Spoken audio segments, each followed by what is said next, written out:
Congratulations, अगर आप इस वीडियो को देखने वाले हैं और आपने थंबनेल पे क्लिक किया है, इसका मतलब आप उन गिने चुने लोगों में से हैं जिन्होंने डिसाइड किया है कि उन्हें मार्केट में इन्वेस्ट करना है और वो देख रहे हैं कि क्या अपॉर्चुनिटीज है मार्केट में इस वक्त इन्वेस्ट करने के लिए।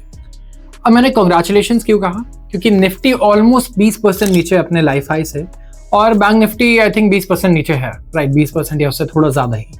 और ऐसे टाइम पे इन्वेस्ट करने वाले लोग वही हो सकते हैं जिनके पास कहीं ना कहीं थोड़ी विजडम है, क्योंकि वो कोविड से पहले आए हैं मार्केट में, या तो उन्होंने कोविड से सीखा कि जब मार्केट नीचे आ रहा है वही अपॉर्चुनिटी है, वहीं पे पैसे लगाना है, नहीं तो पैसों को होल्ड करके रखना है, जो कि बड़ा टफ काम है। होल्ड करके रखना, आप समझ सकते हैं, इन्वेस्ट करने से ज्यादा डिफिकल्ट पैसे को होल्ड करके रखना होता है। एक मैं कहूंगा एक जो एक्सपीरियंस वाला इन्वेस्टर है उसे वो एटलीस्ट ये समझ सकता है। तो आज हम लोग कुछ स्टॉक पिक्स लेकर के आ रहे हैं और ये लार्ज कैप स्टॉक्स, ऐसे स्टॉक्स जो आपको इस टाइम पर एवरेज करने चाहिए या तो ऐड करने चाहिए आपके पोर्टफोलियो में। अब क्या मार्केट का यही बॉटम है, यहाँ से मार्केट नीचे नहीं जाएगा या यहीं से रिवर्स होगा, ये प्रिडिक्ट करना या इसके बारे में सोचना भी एक सीजन इन्वेस्टर को पता होगा कि बेवकूफ़ी है। इस टाइम पे अगर आपके पास कैश है तो आपको सोचना चाहिए कि ठीक है, मैं कहाँ पर कौन से अच्छी क्वालिटी के स्टॉक्स ऐड कर सकता हूँ जो अगर रिकवरी आए तो मुझे इस प्राइस पे नहीं मिलने वाले। दूसरा, इनके बिजनेस को कोई फर्क नहीं पड़ता कि कहीं वॉर चल रही है, कहीं पे क्रूड ऑयल महंगे हो गए या कहीं क्या हो गया है। तो यहाँ पे कहीं ना कहीं बहुत अच्छा मौका है ऐसे स्टॉक्स को ऐड करने के लिए जिनके बारे में मैं अभी डिस्कशन करने वाला हूँ। तो सबसे पहले यहाँ पर अगर मैं स्टार्ट करना चाहूंगा तो एक बड़े इंटरेस्टिंग स्टॉक है और निफ्टी 50 का स्टॉक नहीं है ये कंपनी आपके मेट्रो के कोच बनाती है। अगर आपने मेट्रो में ट्रैवल किया है, ये आपके कंस्ट्रक्शन में यूज होने वाले इक्विपमेंट भी बनाती है, चाहे आप रोड रोलर जैसी चीजें देख लो या फिर आप माइनिंग इक्विपमेंट्स अगर देखते हो तो ये कंपनी माइनिंग इक्विपमेंट्स भी बनाती है और ये डिफेंस प्रोडक्शन में भी है, डिफेंस इक्विपमेंट्स भी बनाती है। तो भाई इतनी सारी चीजें कौन सी कंपनीज कर रही है जो रेलवे मेट्रो के लिए काम कर रही है, कंस्ट्रक्शन इक्विपमेंट्स, डिफेंस। ये है BEML। अब ये PSU है, पब्लिक सेक्टर यूनिट है, बहुत ही इंटरेस्टिंग कंपनी है और अगर आप देखोगे तो अपने हाई से काफी नीचे भी आ चुकी है, 40% ऑलमोस्ट नीचे चल रही है अपने लाइफ हाई से। तो क्या ये हाई रिस्क है या क्या करना चाहिए? अब मैं बता देता हूं कि कुछ ब्रोकर्स ने तो इसके टारगेट्स 2500 से 2700 तक दे रखे हैं इस टाइम पे, और हालांकि ये इस टाइम पे 1300-1400 के आसपास आपको मिल सकती है। अब कंपनी के फंडामेंटल्स बहुत स्ट्रांग है। यहाँ पे ऑर्डर बुक अगर आप देखोगे तो फाइनली ऑर्डर बुक में अब इंटरनेशनल ऑर्डर्स भी आ रहे हैं। अभी शुरुआत हुई है अफ्रीका से, लेकिन हम एक्सपेक्ट कर रहे हैं कि इसके कंप्लीशन के बाद और अच्छा ऑर्डर बुक भी होगा इनके पास। एंड यहाँ पे कंपनी लगातार कंसिस्टेंटली बहुत अच्छे रिटर्न्स डिलीवर कर रही है। तो BEML को अगर आप देखोगे तो एक बहुत ही सेफ ऑप्शन यहाँ पे है, बट बहुत ही अच्छे टारगेट्स हैं। यहाँ से अगर आप अपसाइड भी लोगे तो अगर आप एक लॉन्ग टर्म इन्वेस्टर हो तो बड़े आराम से आप यहाँ से 40-50% तक का लॉन्ग टर्म टारगेट रख सकते हो अगर आप 1 से 2 साल के लिए इसे होल्ड कर सकते हो तो ये एक बहुत ही अच्छा पिक है, बहुत ही डाइवर्सिफाइड पोर्टफोलियो है इसका।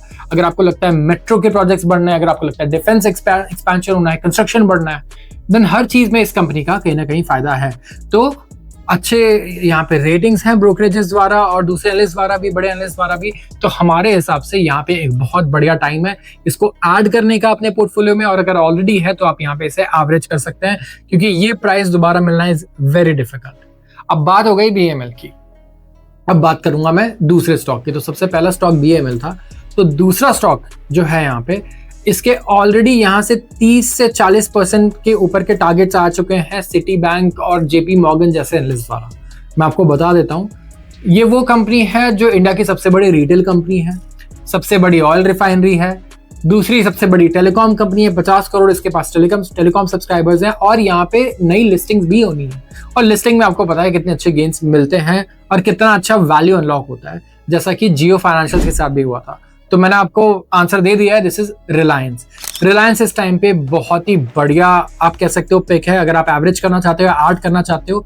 अगर आपका सिर्फ 1 साल का भी व्यू है ना, तो आपको मिड कैप जितने रिटर्न्स एक लार्ज कैप में मिल सकते हैं। आप ऐसे सोचो, मिड कैप जितने रिटर्न्स लेकिन रिस्क सिर्फ लार्ज कैप जितना, इससे बेटर और क्या चाहिए आपको। तो रिलायंस बहुत अच्छी वैल्यू पे मिल रहा है, बहुत सारी चीजें आगे देखने के लिए, एंड यहाँ पे बहुत ही अच्छा आउटलुक। करंट वैल्यूएशन पे अगर आप देखोगे तो 25 से 30% का ऑन एन एवरेज ग्रोथ कई सारे ब्रोकरेजेस ने कहा है।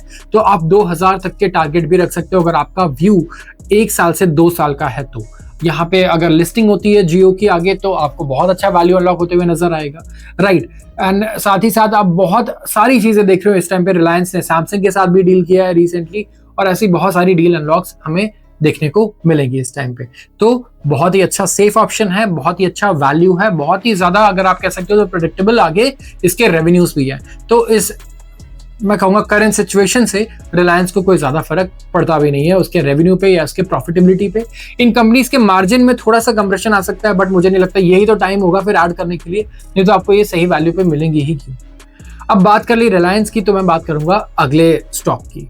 और ये स्टॉक ऐसा है कि शायद मतलब मैं कहूंगा कि बैंक है, ये इंडिया का लार्जेस्ट बैंक है in terms of consolidated assets. 15 countries में इसके ब्रांचेस हैं, ठीक है। और इस बेचारे को हमने फालतू में काफी पीट दिया है।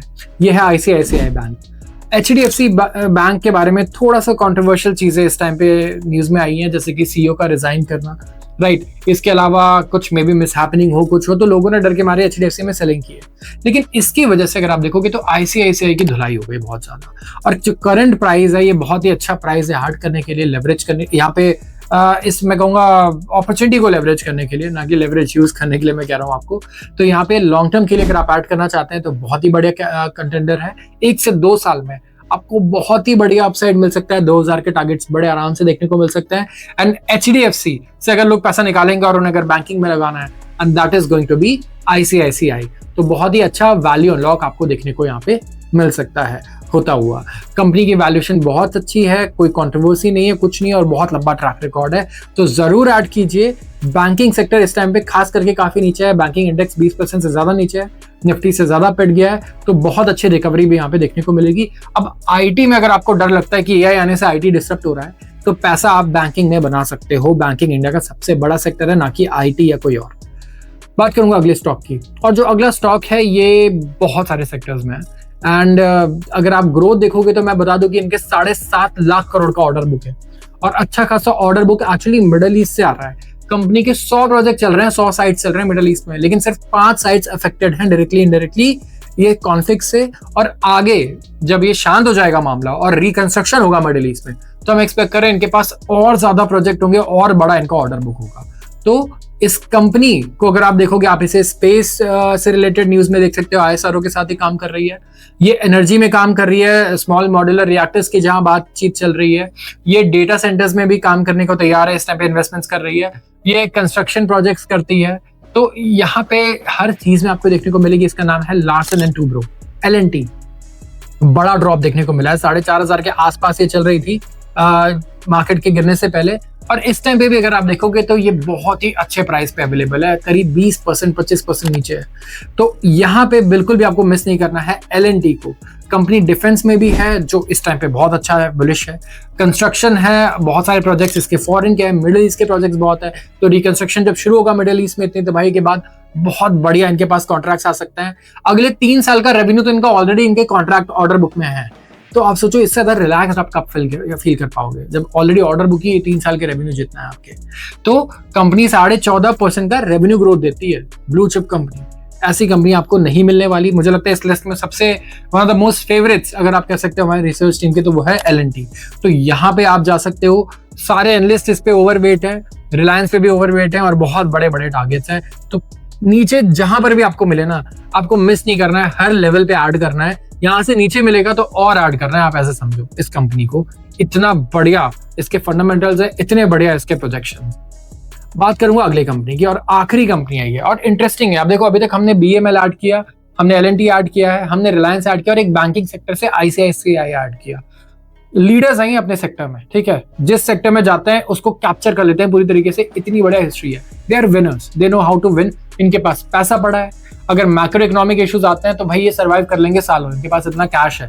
अब अगली कंपनी भी कुछ ऐसी ही है। अगली कंपनी ऐसी है कि इतने कम वैल्यूएशन पे अभी मिल रही है कि इसको लेकर के अगर कोई ग्रोथ नहीं आई ना, तो 4-5% का तो डिविडेंड मिल जाएगा आपको अपने इन्वेस्टमेंट पे। यस, 4-5% का डिविडेंड मिल जाएगा।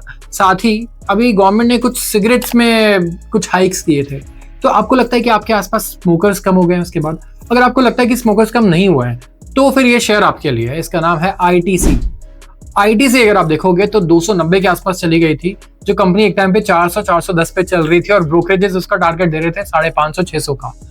डिविडेंड यील्ड तब मिल जाता था 2.5% 3%, लेकिन जब वहां से ये 100 पर नीचे आई है तो डिविडेंड यील्ड ही 4 से 5% का है।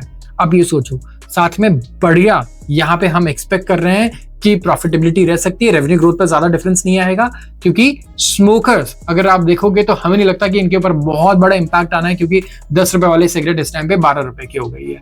तो कहीं ना कहीं ओवरऑल इनके रेवेन्यू में वैसे भी अब सिर्फ टबैको और सिगरेट्स नहीं है, इनके पास अच्छे खासे एफएमसीजी प्रोडक्ट्स हैं जो अच्छे चल रहे हैं इस टाइम पे, बढ़िया डिमांड है। एंड ये वैल्यूएशन सबसे बढ़िया सेलिंग पॉइंट है इस कंपनी के लिए। तो ऐसे वैल्यूएशन में लार्ज कैप कंपनी मिल रही है जो 5% का डिविडेंड आपको देगी आराम से, ये दोबारा नहीं मिलने वाला। तो यहाँ पे आप जरूर ऐड करो, अगर नीचे जाती है तो और ऐड करना चाहिए, क्योंकि ये बहुत ही पैसिव, बहुत ही स्ट्रॉन्ग रहने वाली है अगर मार्केट यहाँ से नीचे गई, और आपके पोर्टफोलियो को ये बचा करके रखेगी। तो आखिरी कंटेंडर है हमारे लिए आईटीसी। पूरा सेक्टर अगर आप देखोगे तो मैं कहूंगा 2-3 साल से कुछ परफॉर्म किया नहीं इन्होंने, तो अब काफी कंप्रेस्ड है और आगे बहुत बढ़िया रिटर्न्स एफएमसीजी सेक्टर से आपको देखने को मिल सकते हैं।